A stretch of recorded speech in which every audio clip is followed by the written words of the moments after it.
Welcome to English campus. आज हम देखेंगे salary and tax related words यानी कि तनख्वाह और कर से जुड़े कुछ शब्दों के बारे में। सबसे पहला है तनख्वाह। तनख्वाह यानी कि सैलरी। सैलरी तनख्वाह या फिर हम कह सकते हैं कि पगार को भी इंग्लिश में सैलरी कहते हैं। ये उस राशि को कहते हैं जो किसी भी कंपनी द्वारा उसके कर्मचारियों को काम के बदले दी जाने वाली रकम होती है, जो महीने के आखिर में या फिर उसके अगले महीने में उन्हें दी जाती है। नेक्स्ट इज मजदूरी। मजदूरी यानी कि वेजेस। वेजेस मजदूरी को इंग्लिश में कहा जाता है वेजेस। ये दिन की कमाई होती है जो मजदूरों को मजदूरी के लिए दी जाती है। नेक्स्ट इज वजीफा। वजीफा मीन्स स्टाइपेंड। स्टाइपेंड वजीफा को इंग्लिश में कहा जाता है स्टाइपेंड। निश्चित नियमित राशि का वेतन या भत्ते के रूप में जो भुगतान करते हैं उसे कहा जाता है वजीफा मीन्स स्टाइपेंड। पैसे अतिरिक्त राशि जिसे कहते हैं बोनस। बोनस पैसे की अतिरिक्त राशि यानी कि बोनस। किसी कर्मचारी को उसकी रेगुलर सैलरी के अलावा दी जाने वाली जो एक्स्ट्रा पेमेंट होती है, जो अतिरिक्त राशि होती है, उसे इंग्लिश में कहते हैं बोनस। अनुलाभिया भत्ता इसे इंग्लिश में कहते हैं पर्क।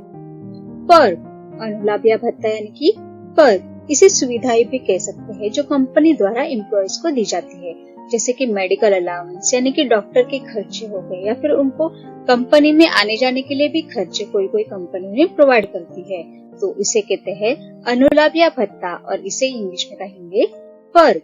नेक्स्ट इज निवृत्ति वेतन। निवृत्ति वेतन यानी कि पेंशन। पेंशन निवृत्ति वेतन को हम इंग्लिश में कहेंगे पेंशन। ये एक ऐसा फंड होता है जिसमें कर्मचारी के काम करने के वक्त उनसे पैसे जोड़े जाते हैं और उसी को उनके सेवानिवृत्ति के बाद हर महीने उन्हें ही फिक्स अमाउंट पे पे किया जाता है, और निवृत्ति वेतन को इंग्लिश में कहा जाता है पेंशन। नेक्स्ट इज आमदनी। आमदनी मीन्स इनकम। इनकम आमदनी यानी कि इनकम। अपने पास किसी भी माध्यम से आने वाले पैसे को हम इनकम कह सकते हैं और इसे हिंदी में कहते हैं आमदनी। मूल्यांकन। मूल्यांकन को कहेंगे अप्रेजल। अप्रेजल मूल्यांकन को हम इंग्लिश में कहेंगे अप्रेजल। किसी व्यक्ति या किसी चीज की गुणवत्ता के अनुसार उनका अनुमान लगाया जाता है और उन्हें अप्रेजल दी जाती है, जैसे कि उनकी बढ़ोतरी होती है, उनकी पोस्ट बढ़ती है या फिर उनकी सैलरी में बढ़ती होती है, तो उसे कहते हैं अप्रेजल यानी कि मूल्यांकन। नेक्स्ट इज कमाई। कमाई यानी कि अर्निंग्स। अर्निंग्स कमाई को हम इंग्लिश में कहेंगे अर्निंग्स। जो भी पैसा हम काम करके प्राप्त करते हैं उसे हम हमारी कमाई यानी कि अर्निंग्स कहते हैं। अतिरिक्त समय से प्राप्त धन जिसे इंग्लिश में कहा जाता है ओवर टाइम। ओवर टाइम अतिरिक्त समय से प्राप्त धन को इंग्लिश में कहते हैं ओवर टाइम। एक निश्चित टाइम से ज्यादा जब हम काम करते हैं तो उस काम के जो हमें पैसे मिलते हैं उसे कहा जाता है ओवर टाइम यानी कि अतिरिक्त समय से पाया हुआ धन। नेक्स्ट इज वेतन वृद्धि। वेतन वृद्धि यानी कि हाइक। हाइक वेतन वृद्धि को इंग्लिश में कहा जाता है हाइक। कुछ समय बाद हर एक एम्प्लॉयज की सैलरी में बढ़ोतरी होती है, यानी कि उनकी सैलरी जो है वो तनख्वाह जो है वो कुछ समय के बाद में बढ़ाई जाती है, जिसे कहते हैं हाइक यानी कि वेतन वृद्धि। इसी के बाद है पारितोषिक या मुआवजा, इसे कहेंगे रिम्यूनरेशन। रिम्यूनरेशन पारितोषिक या मुआवजा को हम इंग्लिश में कहेंगे रिम्यूनरेशन। जो भी पैसे हमें इनाम के तौर पर मिलते हैं उसे हम कहेंगे रिम्यूनरेशन यानी कि पारितोषिक या मुआवजा। नेक्स्ट इज कर विवरणी। कर विवरणी यानी कि income tax return. Income tax return एक ऐसा फॉर्म है जिसका यूज टैक्स देने वाले लोग इनकम टैक्स डिपार्टमेंट को अपने इनकम और संपत्ति की रिपोर्ट करने के लिए करते हैं, और इसे कहते हैं कर विवरणी यानी कि income tax return. Next is धन वापसी। धन वापसी यानी कि रिफंड। रिफंड धन वापसी यानी कि रिफंड। हम जो भी फाइनेंशियल ईयर में टैक्स भरते हैं या फिर जो भी हम पूरे साल में कर भरते हैं वो अगर हमसे ज्यादा भरा जाता है तो इनकम टैक्स डिपार्टमेंट वाले जो है वो जो ज्यादा अमाउंट है हमें रिटर्न करते हैं, तो उसे कहते हैं रिफंड यानी कि धन वापसी। नेक्स्ट इज देय राशि। देय राशि यानी कि अमाउंट ड्यू। अमाउंट ड्यू यानी कि वो राशि या फिर वो पैसे जो हमें कर के रूप में देने बाकी है, तो उसे कहेंगे देय राशि यानी कि अमाउंट ड्यू। कटौती, इसे इंग्लिश में कहते हैं डिडक्शन।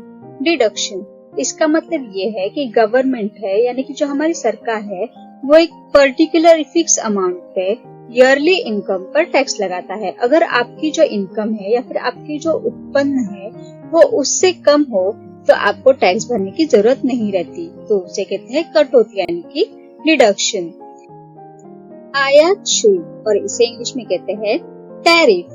टैरिफ आयात शुल्क को इंग्लिश में कहा जाता है टैरिफ। ये एक अंतर्राष्ट्रीय व्यापार में लगाए जाने वाला कर है जो कि वस्तुओं को दूसरे देशों से हमारे देश में लाने पे लगता है, तो इसे कहेंगे आयात शुल्क यानी कि टैरिफ।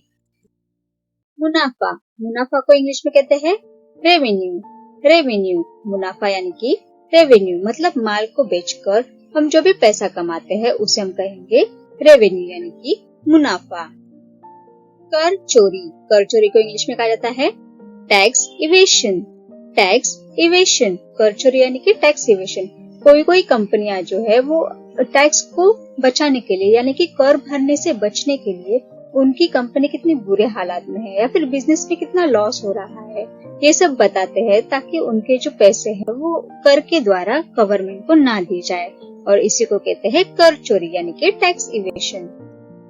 निवेश आय, इसे इंग्लिश में कहा जाता है इन्वेस्टमेंट इनकम। इन्वेस्टमेंट इनकम जिसका मतलब होता है कि किसी व्यापार में पैसा लगाना ताकि भविष्य में उसका हमें रिटर्न मिले या फिर हम उसका रिटर्न कमा सके, और निवेश आय को हम इंग्लिश में कहते हैं इन्वेस्टमेंट इनकम। छूट, छूट यानी कि एग्जम्पशन। एग्जम्पशन हम जिस जरिए से पैसे कमाते हैं अगर उस पर सरकार टैक्स नहीं लगाती है या फिर ऐसी कोई भी चीज जो हम खरीदते हैं उस पर सरकार के द्वारा टैक्स नहीं लगाया जाता तो उसे हम कहेंगे एग्जम्पशन यानी कि छूट। और लास्ट है विलास कर। विलास कर यानी कि लग्जरी टैक्स। लग्जरी टैक्स यानी कि जिनके पास महंगी गाड़ियां होती है, घर या गहने होते हैं, उसके ऊपर गवर्नमेंट जो है वो कर लगाता है जिसे कहते हैं विलास कर यानी कि luxury tax. Thanks for watching. Please do like, share and subscribe to my channel. Thank you.